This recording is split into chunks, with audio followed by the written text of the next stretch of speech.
السلام عليكم. لا تنسوا دعمنا بالاشتراك في القناة والضغط على زر الإعجاب. وقبل بداية الفيديو صلوا على الرسول، اللهم صل عليه. محمد غالب في مرور ممتاز، يتقدم الآن وضغط من أحمد علي، والكرة فيها ضربة مرمى.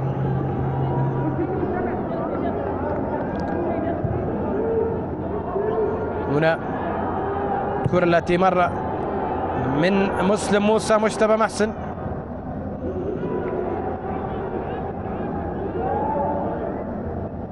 كرة تعود مرة أخرى للميناء. كرة عند مسلم موسى على مرة ومرتين، وعادت إلى الحبيب عمر فوفونا.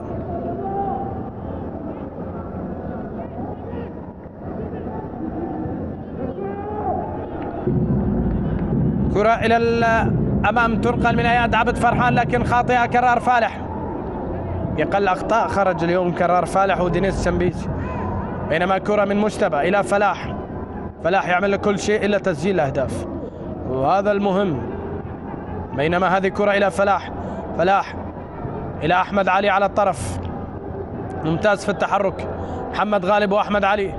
حوار ثنائي يحاولون سيف ومحمد غالب. سيف ينقلها والتدخل من عباس ياس، بينما هذه مرتدة اياد.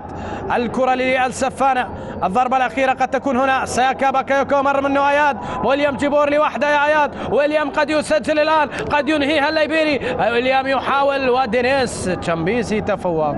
وهذه كرة تلعب إلى الأمام عكس الاتجاه، مرتدة إلى حارث حاتم. حارث يبحث عن مرور وعبور، السباق مع حميد. حارث السريع لكن مجتبى علي في التغطية، والكرة إلى خارج أرضية الملعب في هذه اللحظة. حارث حاتم، كرة سريعة. محمد خالد كوفي مع حارث. حارث إلى عيال، كرة ممتازة. مجتبى محسن يحاول أمام مجتبى علي، وارتباك وتدخل، سقوط ثنائي. لمن الخطأ؟ الحكم يقول لا أحد. وكرة تعود الآن. الميناء في طريقة للتعادل الثامن عفوا، والقاسم للتعادل 10، لكن ربما انتصار. هي كرة الانتصار، لكن المحاولة عادت. دينيس تعب الفريقين، قد نشاهد هدف بعد التعب. هنا الحبيب عمر فوفونا وفلاح. فوفونا يبحث عن خطأ، مرة من فلاح، مدافع أكثر مرة. الحبيب عمر فوفونا، كرة إلى الأمام. كرر جعفر ينطلق، وتشامبيزي يدافع. الملاوي عاد بها إلى كرار فالح مع حيدر ماجد. نقطة بنقطة الآن. القاسم يصل إلى النقطة رقم 19، والميناء إلى النقطة 32. الفار في ورقة حمراء. توقف سريع، وعلى ما أعتقد في طرد. أين سيكون هذه الحالة؟ ربما يطرد مجتبى علي في هذه اللقطة. هنا مجتبى محسن قد يطرد بعد التدخل على حميد علي. هذه فيها حمراء ولا صفراء؟ ماذا سيقول حكم المباراة؟ يشاهد التدخل. يوسف سعيد استدعى محمد سلمان، وننتظر القرار المشترك، لأن القرار من الفار أتى بأن يأتي الحكم ليشاهد الحالة هذه. هنا محمد سلمان وقف وأخذ القرار على ما أعتقد.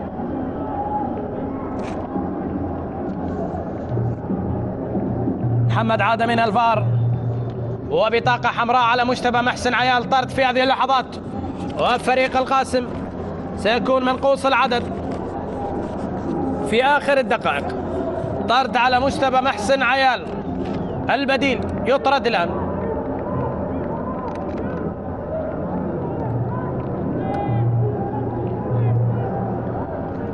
هنا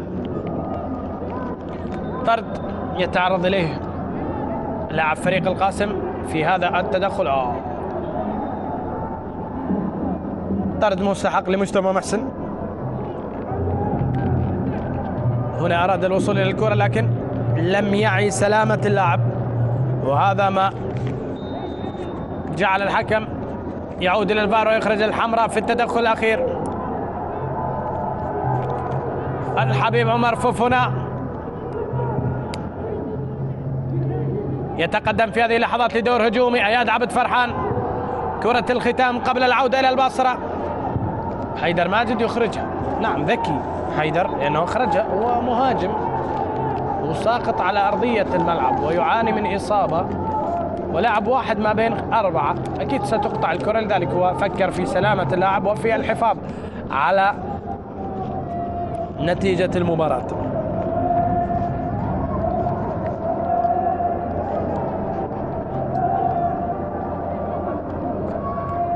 فلاح عبد الكريم يعود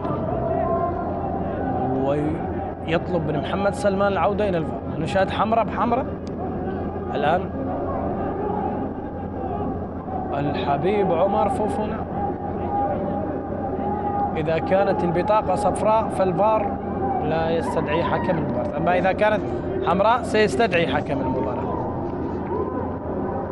لاعب متوقف ومحمد سلمان ينتظر قرار من الفار. فار حمراء بحمراء. نعم سيطرد الحبيب عمر فوفونا وسيفتقدون لاعب مهم جدا في مباراتهم القادمة أمام القوة الجوية. تحدث مع ميلا ماثيو. هذه الكرة والحبيب عمر فوفونا. اللقطة في الجو موجودة لكن لم تظهر لحكم المباراة. يعود للفار. الحبيب عمر فوفونا الآن ربما ينال عقاب آخر. في عقاب جديد.